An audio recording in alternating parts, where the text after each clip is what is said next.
There is something deeply unsettling about the way addiction slowly enters our lives. It rarely arrives in a loud or obvious way. Most of the time, you don't even notice it in the beginning. It isn't always a needle or a bottle. Sometimes it looks like your ninth scroll on Instagram within a single minute. Sometimes it feels like waiting for someone's text just to feel calm inside. Sometimes it begins with one more episode, then another, then an entire season, until that pattern starts to feel normal, until one day it doesn't. You realize you are no longer chasing a high. You are trying to escape a low. And the frightening part is that most people don't even know where that low is coming from. If you had asked Swiss psychologist Carl Jung how addiction should be treated, he would not have begun with detox programs. He would not have focused only on the behavior. He would have asked questions about your soul, because Jung believed addiction itself was not the real problem. It was a symptom. We are living in a world that is starved of dopamine yet overloaded with stimulation. Our minds are constantly trying to feel better, but they are trapped in repeating loops. Dopamine, the chemical connected with motivation and reward, begins to dry up, not only because of what we do, but because of what we fail to understand about ourselves. Jung called this a disconnection from the self. Not your ego, not your career label, yourself, the deepest, most integrated core of who you truly are. The part connected to purpose, creativity, and meaning. According to Jung, addiction is a spiritual thirst. It is a signal from the unconscious mind calling not only for relief but for wholeness. In his words, every form of addiction is harmful, whether the narcotic is alcohol, morphine, or even idealism. What he meant was simple: the root is not the substance, the root is the emptiness. This is where many modern approaches fail. We treat the habit but never truly meet the human being behind it. We try to patch the leak but ignore the cracked foundation underneath. Jung believed lasting healing begins only when we become brave enough to look inward at the shadow parts of ourselves we buried long ago. The parts we judge, the parts we fear, the parts silently begging to be seen instead of silenced. And if that sounds overwhelming, you are not alone in feeling that. Because here is an important truth: the shadow is not evil, it is simply repressed energy, and strangely, it is also where healing lives. The powerful part is that Jung did not leave us only with theories. He left behind a map, a psychological and spiritual toolkit to help reintegrate what has been lost. Tools that help us understand why dopamine disappears in the first place and how to live in ways that naturally restore it. Not by chasing pleasure, but by aligning with purpose.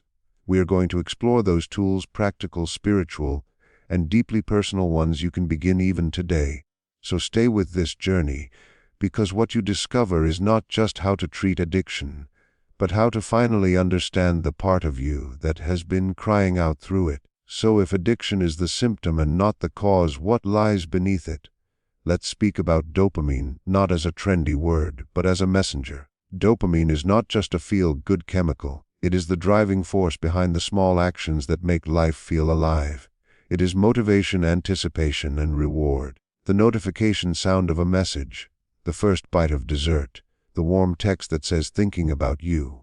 When dopamine runs low, life begins to feel colorless, uninspired, flat. That is when craving starts. But dopamine depletion does not begin with Netflix or junk food. It usually begins much earlier. It begins with emotional suppression, with environments where being authentic had a cost, where maybe you had to be the good child, the strong one, or the fixer for everyone else. You learn to silence your own needs just to survive, and in doing that, you disconnected from your true self. Jung called this psychic splitting. It happens when you bury the parts of yourself that were not accepted and build a mask instead. So what does the brain do with that chronic inner disconnection? It starts searching for relief. Some people chase it in alcohol, others in relationships, others in endless screen time. But it is never really about the object. It is about the feeling they are trying to recreate, a spark of meaning, a moment of enoughness, even if temporary. Now we are trapped not simply in addiction, but in a repeating loop, inner emptiness leading to dopamine crashes, leading to escape behaviors, followed by shame, followed again by emptiness. Carl Jung understood that healing this loop is not about willpower. It is about integration. He once wrote that we do not become enlightened by imagining figures of light, but by making the darkness conscious. That means turning toward the hurting part of you instead of avoiding it. It means asking what pain this addiction is trying to numb. What part of me did I abandon just to cope?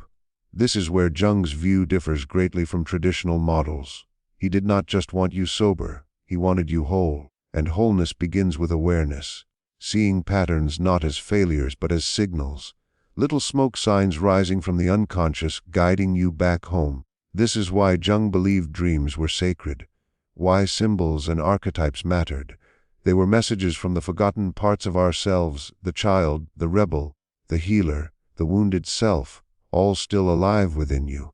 Until we make space for them, we keep trying to feel complete through things that were never meant to complete us.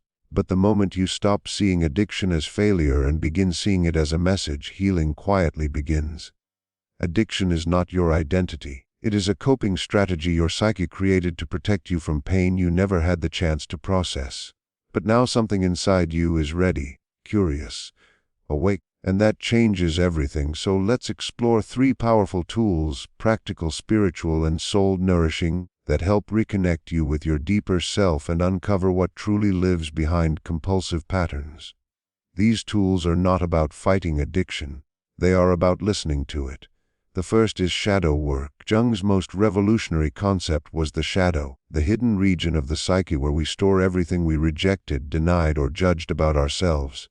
Anger, sadness, jealousy, fear, even the desire to feel powerful, loved, or visible. These aspects never disappear. They simply move underground and leak out through addictions, projections, and destructive cycles. Shadow work is the act of making the unconscious conscious. It is sitting with yourself and asking, what part of me did I lock away because I believed it was unacceptable? What truth am I avoiding but secretly need to face? You can begin through journaling. Ask yourself, if my addiction had a voice, what would it say? Then write freely without censoring. Let it speak. You may be surprised how much truth lies just beneath the surface. The second tool is breathwork. Jung did not formally teach breathwork, but if he were alive today, he might see it as one of the most direct paths to meeting the unconscious through the body. Breathwork uses conscious rhythmic breathing to bypass the analytical mind and access stored emotional energy. Breath is unique because it is both automatic and voluntary. It becomes a bridge. When you breathe in a connected circular rhythm, you send a message to your nervous system that it is finally safe to release. What follows can be powerful: buried emotions surfacing, unresolved pain releasing, even forgotten memories returning. Some people cry, some laugh, some tremble, some feel clarity they have never felt before. This is not just emotional cleansing, it is psychological integration. Addiction numbs, breathwork reveals. Even one deep session can show you that what you were craving was never the substance. It was yourself. The third tool is symbolic ritual, a dialogue with the soul. Jung often said the soul speaks through images. That is why symbols, dreams, and rituals hold such power. They bypass logic and speak directly to the unconscious. When addiction takes hold, it is not just behavior that falls out of balance. The inner world becomes silent. Ritual reopens communication. Not empty ceremony, but conscious connection. You can try something simple yet powerful. Sit in a quiet space and light a candle, fire representing purification across cultures. Place a mirror before you and look into your own eyes. Not with judgment, but with witnessing. Say aloud that you know you have been trying to escape something, that you may not understand it yet, but you are ready to listen. Write a letter to the addicted part of you. Not to shame it, but to understand it. Fold the letter and place it beneath the candle. Let it burn while you breathe and remain present. This is not about fixing. It is about reconnecting. You are telling your deeper self that it is no longer alone. Now that we have explored the symptoms, met the shadow, and begun reconnection, we arrive at transformation, the real alchemy. Healing addiction is not just about breaking habits.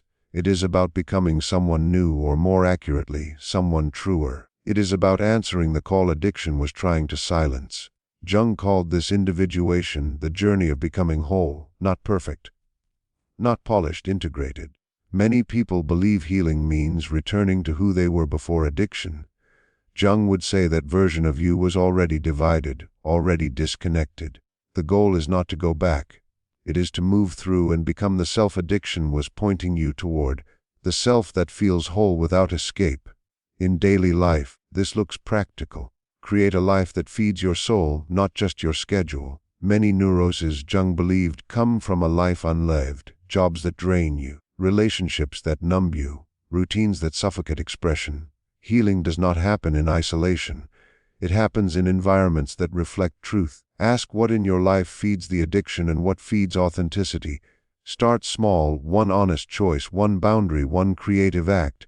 These are not just discipline. They are acts of soul. Let meaning replace stimulation. Addiction grows in lives that are overstimulated yet underconnected.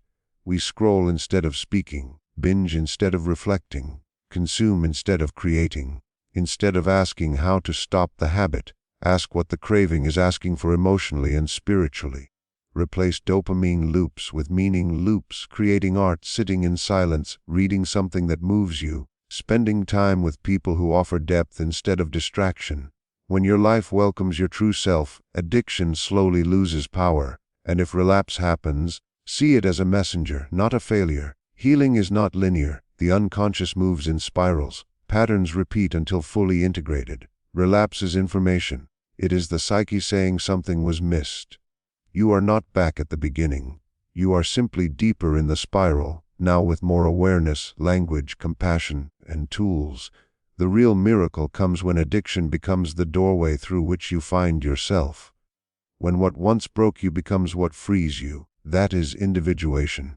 Not self-improvement, reclamation. The return of lost parts, the shadow, the inner child, the artist, the dreamer, the seeker, woven into one radiant life. So if you have been waiting for a sign, this is it. This is the start of your return. You are not broken. You are becoming. Your real self has been waiting patiently for you to come home.